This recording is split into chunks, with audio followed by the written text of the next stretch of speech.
வணக்கம். இன்னைக்கு நம்ம பார்க்கக்கூடிய இந்த பதிவு என்ன அப்படின்னு பார்த்தீங்கன்னாக்கா, நான் வெளிநாட்டில் வேலை பார்க்குறேன். என்னால் ஊரில் மருந்து எடுத்துக்கிறதுக்கு ஒரு 3 மாதம் 6 மாதம் தாமதமாகும். எனக்கு உடல் ரொம்ப உபாதைகளாக அதிகமாக இருக்குது. சுத்தமாக இப்போ விரைப்பே இல்லாமல் இருக்குது. என்னால் ஒரு பெண்ணை திருப்திப்படுத்த முடியுமா அப்படின்றது எனக்கு சந்தேகமாக இருக்குது அப்படின்னு சொல்லி பெரும்பாலும் நபர்கள் இந்த கேள்வி கேட்டிருக்கீங்க. பெரும்பாலும் வரக்கூடிய மெசேஜஸ் பார்த்தீங்கன்னாக்கா இதுதான் அதிகமாக இருக்கும்.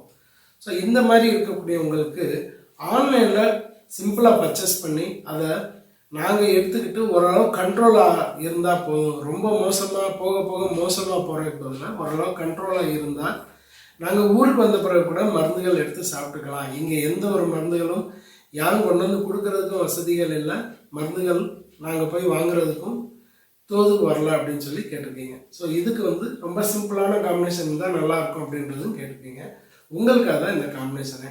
இது ஆரம்ப நிலையில் இருக்கக்கூடியவங்களுக்கு இந்த குறைபாடு விரைப்பு வருது, ஆனால் முழு விரைப்பாக இல்லை. உள்ளே செலுத்தும் போது மடங்குது. என்னால் விரைப்பு உள்ளே செலுத்தி தாமதம் பண்ணும்போதே டப்புன்னு துவண்டு போயிடுது.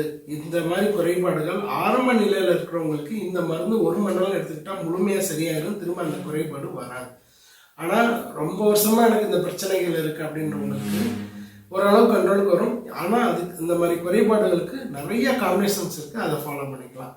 இன்றைக்கி பெரும்பாலும் பார்த்திங்கனாக்கா வெளிநாடுகளில் வேலை பார்க்கக்கூடிய நம்மளோட மக்கள் சந்திக்கக்கூடிய பிரச்சனைன்னு பார்த்திங்கனாக்கா, வாரத்தில் 3 நாள் 4 நாள் சிக்கன் தான். சிக்கன் பிரியாணி, அந்த கம்பெனி சாப்பாடுன்னு பார்த்திங்கனாக்கா ஒரே ஃபார்மேட்டில் தான் இருக்கும். இது ஒரு குறைபாடு. ரெண்டாவது என்ன அப்படின்னு பார்த்தீங்கன்னாக்கா, அதாவது 8 மணி நேரம் 10 மணி நேரம் அந்த நாட்டினுடைய வெயில், அந்த வெயில் வெயிலே அந்த அதிகப்படியான ஒரு வேலை சுமை, இது ஒரு குறைபாடு. ஸோ இது தொடர்ந்து ஒரு 6 வருஷம் 2 வருஷம் வேலை பார்த்துக்கிட்ட பிறகு அவங்களுக்கு பார்த்தீங்கன்னா பெரும்பாலும் இந்த மாதிரி பிரச்சனைகள் இருக்குது.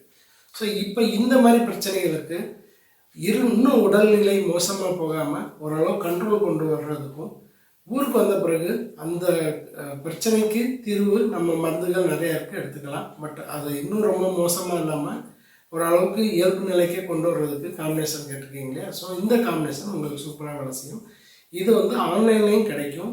இதை நீங்கள் வாங்கி ஜஸ்ட்டு சுத்தியை வச்சு கூட லேசாக தட்டிட்டு மிக்சியில் போட்டு நீங்கள் பால் பாக்கெட், எனக்கு இங்கே பால் பாக்கெட் தான் இருக்குது, டின் பால் தான் இருக்குது, பால் பவுட்ரு தான் இருக்குது அப்படின்னாலும் பிரச்சனை இல்லை. பால் பவுடரில் கூட நல்லா மிக்ஸ் பண்ணி, அதாவது பால் பவுடரை கூட கொதிக்கிற தண்ணியில் போட்டு நல்லா மிக்ஸ் பண்ணிவிட்டு அதில் கூட எடுத்துக்கலாம். ஏன்னாக்கா பசும் பால் இல்லை அப்படின்றவங்க பால் பாக்கெட் கிடைச்சா ஓகே, டின் பால் கிடைச்சா ஓகே, இல்லை பால் பவுடர் தான் இருக்குது அப்படின்றவங்களும் அதை பால் ஃபார்மேட்டில் ரெடி பண்ணிவிட்டு அதோட எடுத்துக்கோங்க, பிரச்சனை இல்லை. சரி, இப்போ இதுக்கு என்ன தேவை அப்படின்றத பார்க்க. அமுக்குறாங்கிழங்கு, அக்ரகார, பூனை கழிவுது.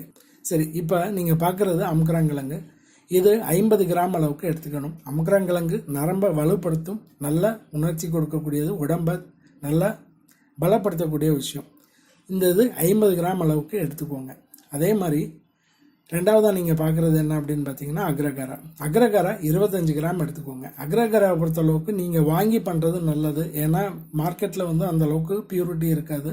நீங்கள் வாங்கி இதை ப்ராசஸ் பண்ணுறது ரொம்ப நல்லது. அக்ரகாரா 25 கிராம் அளவுக்கு எடுத்துக்கோங்க. வீரியத்தை பல மடங்கு கொடுக்கக்கூடிய ஒரு விஷயம் அக்ரகாரம். ஏன்னா எல்லாமே சிம்பிளாக வேணும், ஈஸியாக வேணும், நிறையா இருக்கக்கூடாதுன்றீங்க. அதனால தான் ரொம்ப சிம்பிளான இது. மூணாவதாக நீங்கள் பார்க்குறது பூனைக்காளி. பூனைக்காளியை பொறுத்தளவுக்கு எல்லாருக்குமே தெரியும், வீரியம் கொடுக்கும், உணர்ச்சி அதிகரிக்கும், அதிகப்படியான விஷயங்கள் இதில் இருக்குன்னு. இதுவும் 25 கிராம் அளவுக்கு எடுத்துக்கோங்க. இந்த மூணையை என்ன செய்கிறீங்க அப்படின்னாக்கா, ஒரு சின்ன பாட்டிலில் போட்டு நல்லா மிக்ஸ் பண்ணிடுங்க. நல்லா மிக்ஸ் பண்ணிவிட்டு காலை இரவு உணவுக்கு முன் 1/2 ஸ்பூன் அளவுக்கு எடுத்துக்கணும். அதிகமாக எடுத்துக்கணும்னு அவசியம் இல்லை. பாதி ஸ்பூன் அளவுக்கு பாலில் கலந்து எடுத்துக்கோங்க. பாலில் கலந்து எடுத்துக்கலாம், சூடான பாலில் எடுத்துக்கலாம், சர்க்கரை போட்டது போடாது எதில் வேணாலும் எடுத்துக்கலாம். பாலில் கலந்து எடுத்துக்கலாம். இதை எடுத்துக்கிட்டால் 10வது நாளே நல்லா மாற்றம் அடையும். சமீப காலமாக இருக்கக்கூடிய குறைபாடுகளுக்கு இது ரொம்ப அருமையாக வேலை செய்யும். இதை நீங்கள் எடுத்துக்கும் போது முக்கியமாக பண்ணக்கூடாத விஷயம் அப்படின்னு பார்த்தீங்கன்னாக்கா, ட்ரிங்க்ஸ் பண்ணக்கூடாது, ஆல்கஹால் உபயோகப்படுத்தக்கூடாது. மற்றபடி இதை நீங்கள் ரொம்ப நல்லா நீங்கள் எதிர்பார்க்குற அவுட்புட் கிடைக்கும். முயற்சி பண்ணி பாருங்கள். அருமையான ரெமடி, நல்ல மாற்றத்தை எதிர்பார்க்கலாம்.